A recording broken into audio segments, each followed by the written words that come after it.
विष्णुं शशिवर्णं चतुर्भुजं प्रसन्नवदनं ध्यायेत् सर्वविघ्नोपशान्तये। व्यासं वसिष्ठनप्तारं शक्तेः पौत्रमकल्मषम् पराशरात्मजं वन्दे सुकतातं तपोनिधिम्। व्यासाय विष्णुरूपाय व्यासरूपाय विष्णवे नमो वै ब्रह्मनिधये वासिष्ठाय नमो नमः। अविकाराय शुद्धाय नित्याय परमात्मने सदैकरूपरूपाय विष्णवे सर्वजिष्णवे। यस्य स्मरणमात्रेण जन्म संसारबन्धनात् विमुच्यते नमस्तस्मै विष्णवे प्रभविष्णवे। ॐ नमो विष्णवे प्रभविष्णवे।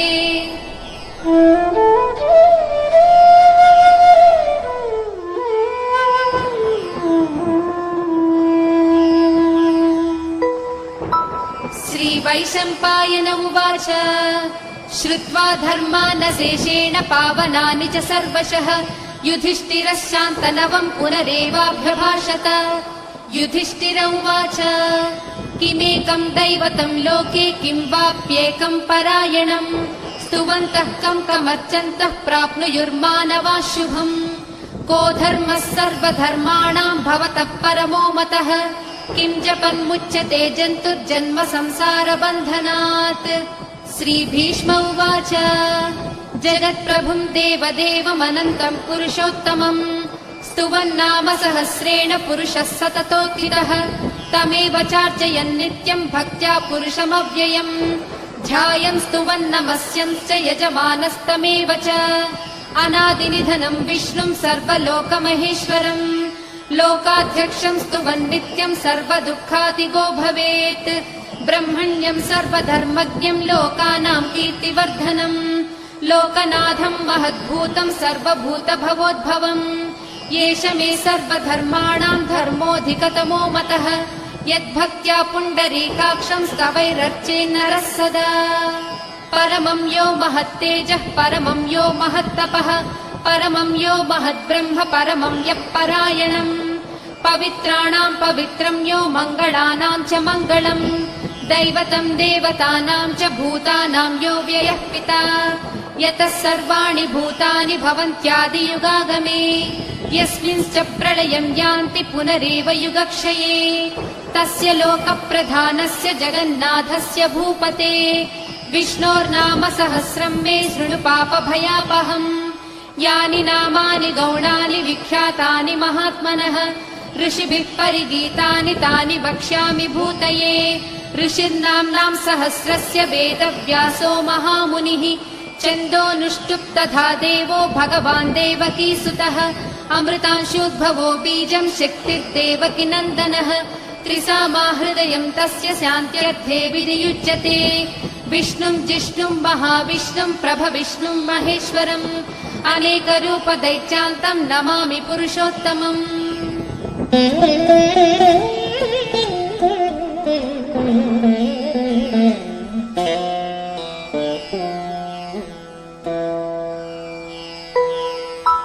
अस्य श्रीविष्णोर्दिव्यसहस्रनामस्तोत्र महामन्त्रस्य श्रीवेदव्यासो भगवान् ऋषिः अनुष्ठुप् छन्दः। श्रीमहाविष्णुः परमात्मा श्रीमन्नारायणो देवता अमृतांशोद्भवो भानुरिति बीजम् देवकीनन्दनः स्रष्टेति शक्तिः उद्भवक्षोभणो देव इति परमो मन्त्रः। शङ्खबृन्नन्दकी चक्रीति कीलकम् शाङ्खधन्वा गदाधर इत्यस्त्रम् रदाङ्गपाणिरक्षोभ्य इति नेत्रम् त्रिसामा सामगः सामेति कवचम् आनन्दम् परब्रह्मेति योनिः ऋतुः सुदर्शनः काल इति दिग्बन्धः श्रीविश्वरूप इति ध्यानम् श्रीमहाविष्णुप्रीत्यर्थे सहस्रनाम जपे विनियोगः।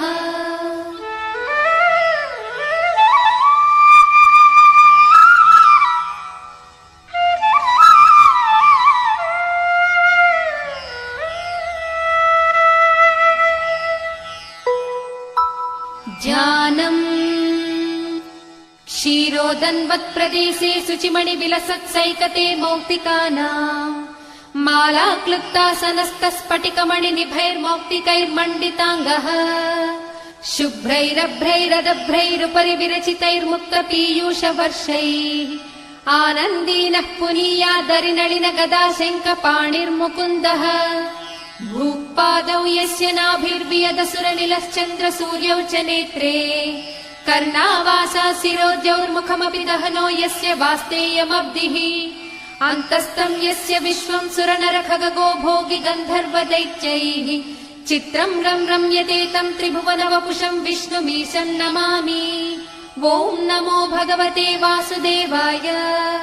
शान्ताकारं भुजगशयनं पद्मनाभं सुरेशं विश्वाधारं गगनसदृशं मेघवर्णं शुभाङ्गम् लक्ष्मीकान्तं कमलनयनं योगिहृद्यानगम्यं वन्दे विष्णुं भवभयहरं सर्वलोकैकनाथम्। मेघश्यामं पीतकौसेयवासं श्रीवत्साङ्कं कौस्तुभोद्भासिताङ्गम् पुण्योपेतं पुण्डरीकायताक्षं विष्णुं वन्दे सर्वलोकैकनाथम्। नमः समस्तभूतानामादिभूताय भूभृते अनेकरूपरूपाय विष्णवे प्रभविष्णवे सशङ्खचक्रं सकिरीटकुण्डलं सपीतवस्त्रं सरसीरुहेक्षणम् सहारवक्षस्थलशोभिकौस्तुभं नमामि विष्णुं शिरसा चतुर्भुजम्। छायायां पारिजातस्य हेमसिंहासनोत्पदी आसीनमम्बुदश्याममायताक्षमलङ्कृतम्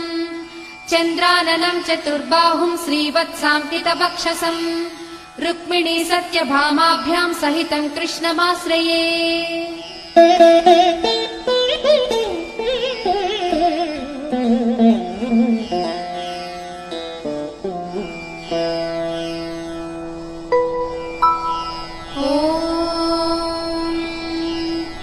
विश्वं विष्णुर्वषट्कारो भूतभव्यभवत्प्रभुः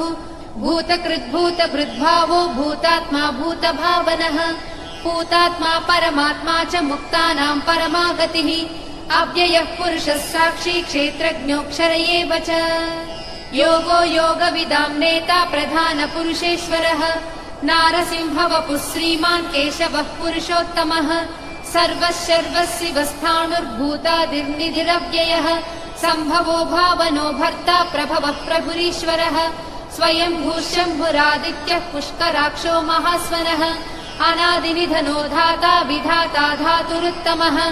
अप्रमेयो हृषीकेशः पद्मनाभो मरप्रभुः विश्वकर्मा मनुस्त्वष्टा सविष्ठस्थविरो ध्रुवः अग्राह्यः शाश्वतः कृष्णो लोहिताक्षः प्रतर्दनः प्रभूतस्त्रिककुद्धाम पवित्रम् मङ्गलम् परम् ईशानः प्राणदः प्राणो ज्येष्ठः श्रेष्ठः प्रजापतिः हिरण्यगर्भो भूगर्भो माधवो मधुसूदनः ईश्वरो विक्रमी धन्वी मेधावी विक्रमः क्रमः अनुत्तमो धुरादर्शः कृतज्ञः कृतिरात्मवान् सुरेशः शरणं शर्म विश्वरेताः प्रजाभवः अहः संवत्सरो व्याळः प्रत्ययः सर्वदर्शनः अजः सर्वेश्वरः सिद्धः सिद्धिः सर्वादिरच्युतः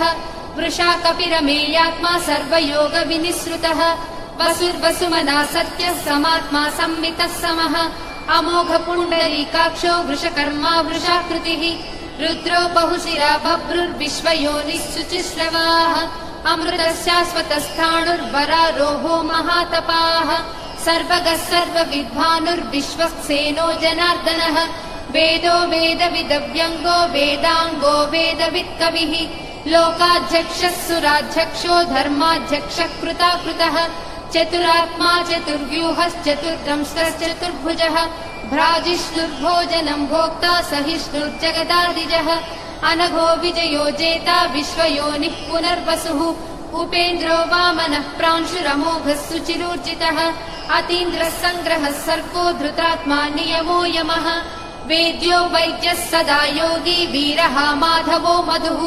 अतीन्द्रियो महामायो महोत्साहो महाबलः महाबुद्धिर्महावीर्यो महाशक्तिर्महाद्युतिः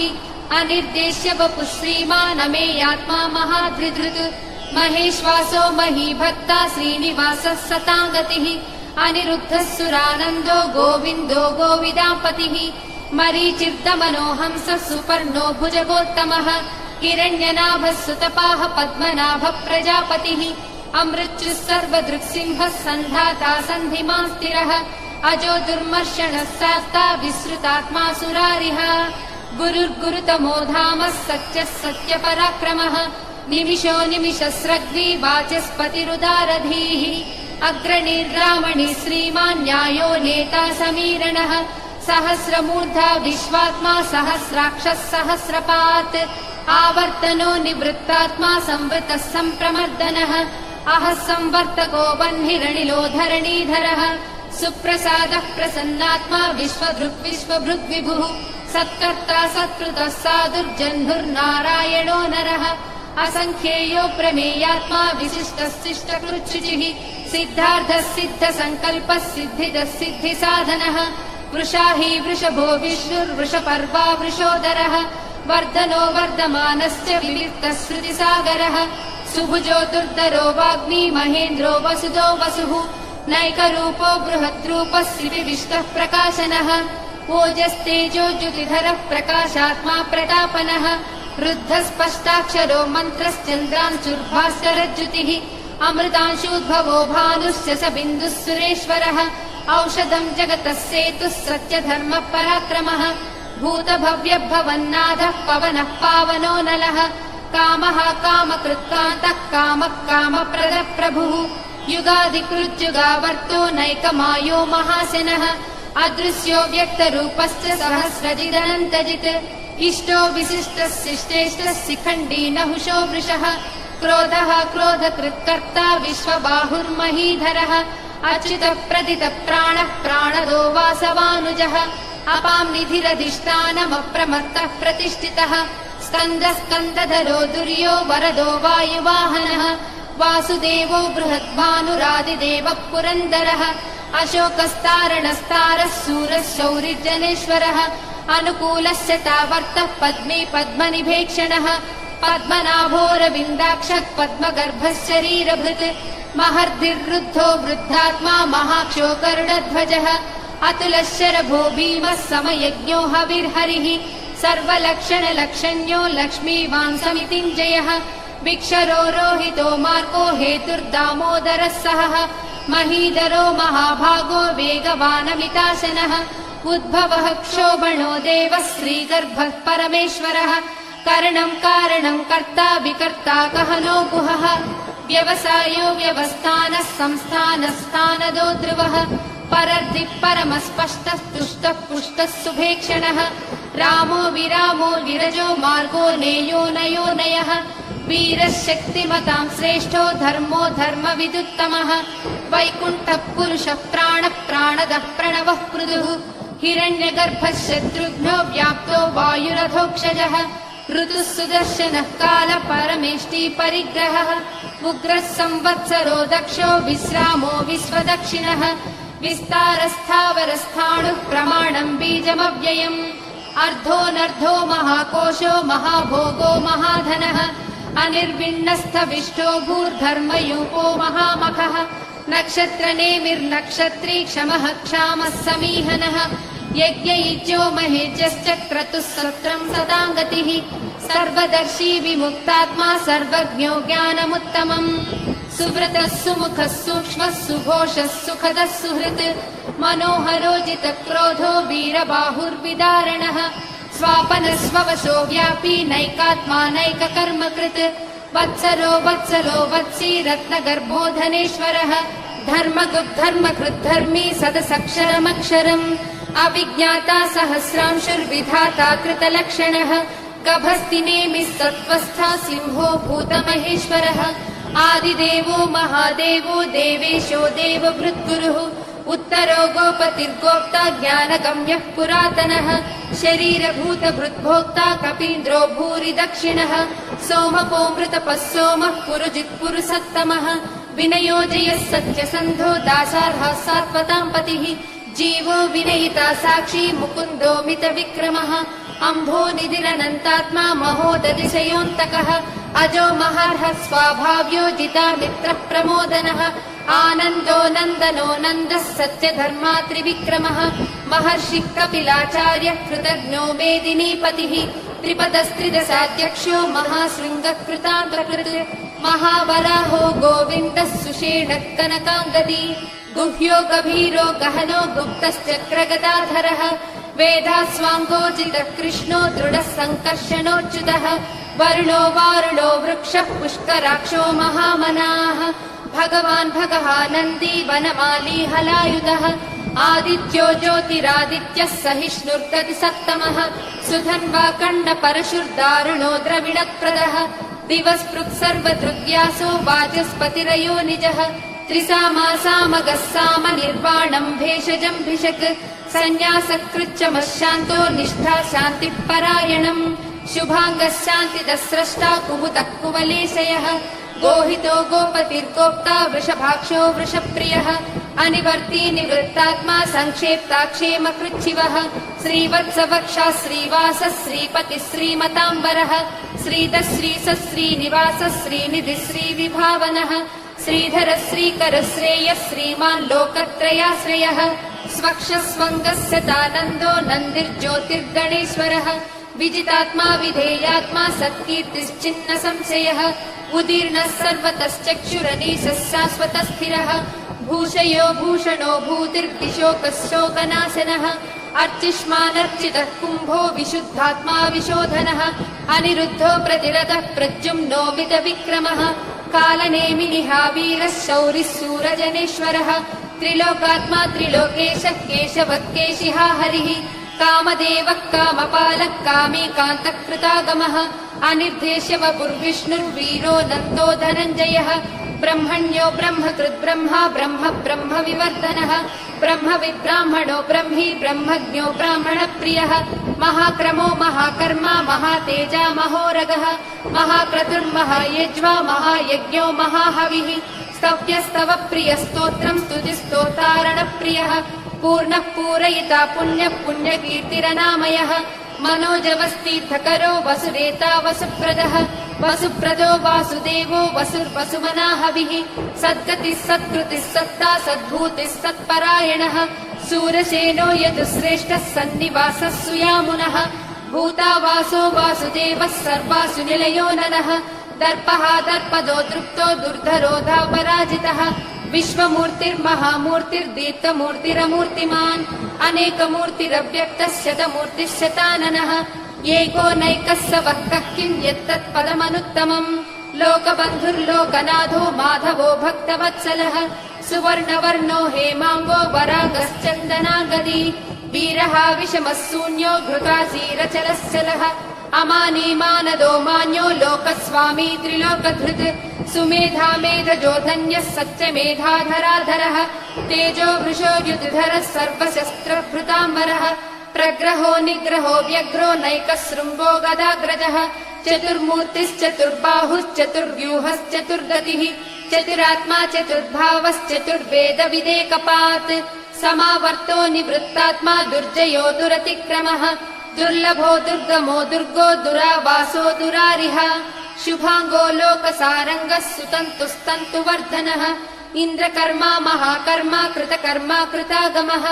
उद्भवः सुन्दरः सुन्दो रत्ननाभः सुलोचनः अर्को वाजसनः शृङ्गी जयन्तः सर्वविजयी सुवर्णबिन्दुरक्षोभ्यः सर्ववागीश्वरेश्वरः महाह्रदो महागर्तो महाभूतो महानिधिः कुमुदः कुन्दरः कुन्दः पर्जन्यः पावनोऽनिलः अमृताशोऽमृतवपुः सर्वज्ञः सर्वतोमुखः सुलभः सुव्रतः सिद्धः शत्रुजिच्छत्रुतापनः न्यग्रोधोदुम्बरोऽश्वत्थः चाणूरान्ध्रनिषूदनः सहस्रार्चिः सप्तजिह्वः सप्तैधा सप्तवाहनः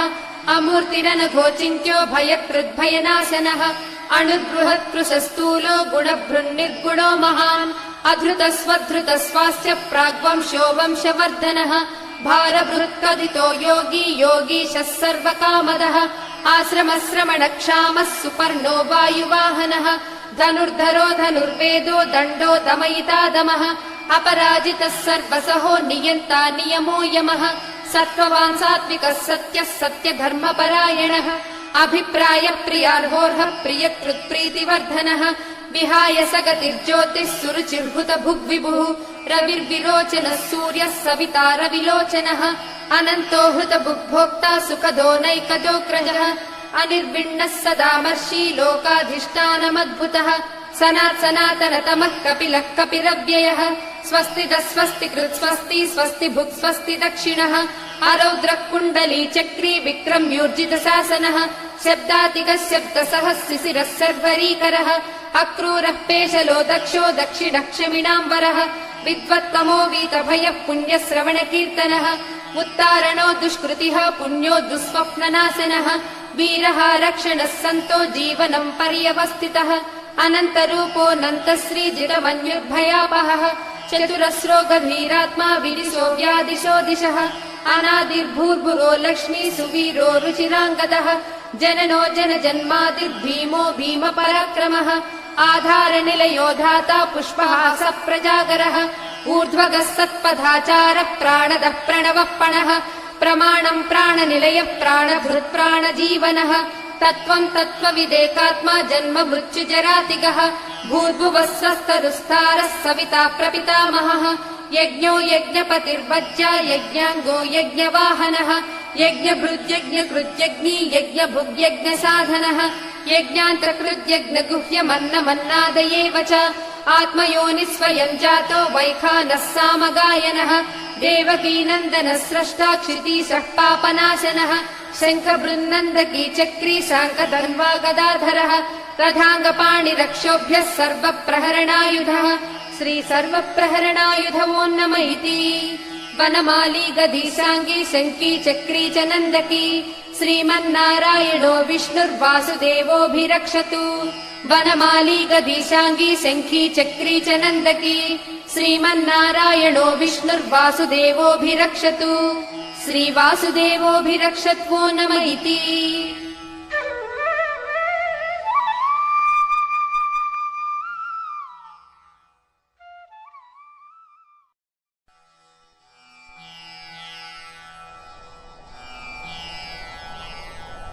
इतीदम् कीर्तनीयस्य केशवस्य महात्मनः नाम्नाम् सहस्रम् दिव्यानाम् अशेषेण प्रकीर्तितम् य इदम् शृणुया नित्यम् यश्चापि परिकीर्तयेत् नाशुभम् प्राप्नुयात् किञ्चित् सोमुत्रेह च मानवः वेदान्तको ब्राह्मणः स्यात् क्षत्रियो विजयी भवेत् वैश्यो धनसमृद्धः स्यात् शूद्रः सुखमवाप्नुयात् धर्मार्थी प्राप्नुयात् धर्मम् अर्थार्थी चार्धमाप्नुयात् कामानवाप्नुयात् कामी प्रजार्थी चाप्नुयात् प्रजाम् भक्तिमान् यः सदोत्थाय शुचिस्तद्गतमानसः